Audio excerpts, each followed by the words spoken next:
Yan mga bossing, meron po tayong i-check dito. Tetest natin itong power window nitong Chevrolet Colorado. Ito mga boss, binaklas ko na at walang reaksyon. Ito pakita ko sa inyo. So naka-key-on yan. And yung ibang bintana tulad nun ayun oh. So umaangat naman siya and bumababa pag kinokontrol natin dito sa main switch. Pero ito pong kanyang main ay walang reaksyon. So tignan muna natin kung may supply bago nating baklasin ang motor. Check muna natin to. Meron po akong video nito no, pag-test ng power window sa YouTube channel at saka dito sa page, kaya lang dito sa page po ay mahirap nang hanapin. Check nyo na lang po sa YouTube channel ng Nab Customs and mag-subscribe na rin po kayo. So test muna natin po. Maganda kung may test light kayo. Kailangan pagka magdi-DIY po kayo, meron kayong mga basic tools. So babaklasin nyo lang po syempre yung sidings. Hindi ko na pinakita paano baklasin ang sidings nito. Madali lang naman po, kayang-kaya nyo yan. Subayin nyo lang, dalawang screw lang naman yung nandyan, and then tatanggalin nyo lang din yung nandito nya. Then iaangat nyo na.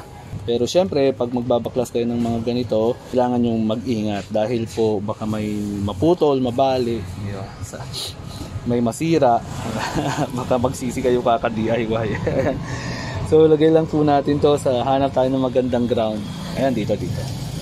Then subayin lang po natin to.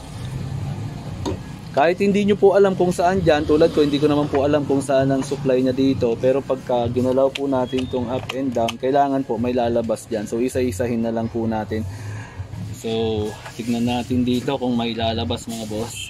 Kailangan naka-key on po Naka-key on yung inyong susi. Ignition I mean.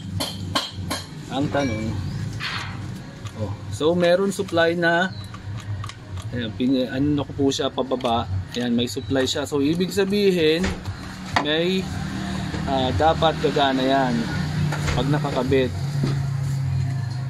So malinaw naman, ayan, up naman to. Natsambahan agad natin, no? And up. So may supply po. So doon tayo pupunta ngayon sa motor. Ibig sabihin okay ang switch natin and may supply sa voltage supply wires. Ayan. So babaklas na tayo ng motor at dahil baka motor na ang issue nito. Tignan natin kung i-stack up ang motor. Pero usually po carbon brush lang ito, kaya lang mahirap pong maghanap ng carbon brush para sa power window motor at mahirap din siyang gawan ng paraan, kaya kadalasan pinapalitan na lang. So ganun lang po kasimple pag-test niyan para malaman nyo. Kung wala pong magsusupply doon, ibig sabihin ay dito naman po sa switch ninyo babaklasin. So mas maganda po mapanood ninyo yung video natin paano mag-test nito para mas maintindihan nyo po and para po may guide kayo kung paano gawin. So ayan po, gagawin ko na muna to.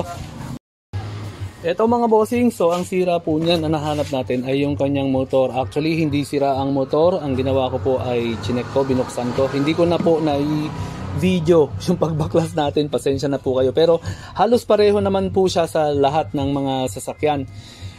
Toyota, Nissan, halos pareho lang siya ng pagbaklas at pati yung kanyang motor halos pareho lang din po. Ang kanyang naging problema ay yung kanyang carbon brush. So manipis na, hindi na umaabot at wala tayong mabibiling pyesa na ganun. Ang ginawa ko sa kanya ay in-adjust ko muna dahil meron naman siya yung parang flapper. So in-adjust ko muna yon. Okay na siya ngayon, so tignan natin. Ang mahal pa naman ng motor nito mga bossing. Yan, so gana na siya. Yan. So motor po ang naging problema. Pasensya na po kayo kung hindi ko na video yung pagbabaklas ng window mechanism at saka yung motor at saka yung pag-repair ng motor. Nakakahiya din po kasi sa may-ari, baka nagmamadali din po siya. At gagawa na lang po tayo ng ibang video next time pag meron tayong gagawin na power window motor. Ang mahalaga po ay napakita ko sa inyo yung pag-check kung ang problema ba ay yung linya, yung switch, or yung motor po. Maraming salamat po sa pag-share ng videos at pag-follow, pag-like ng page at saka pag-subscribe sa YouTube channel ng Nab Customs. God bless po!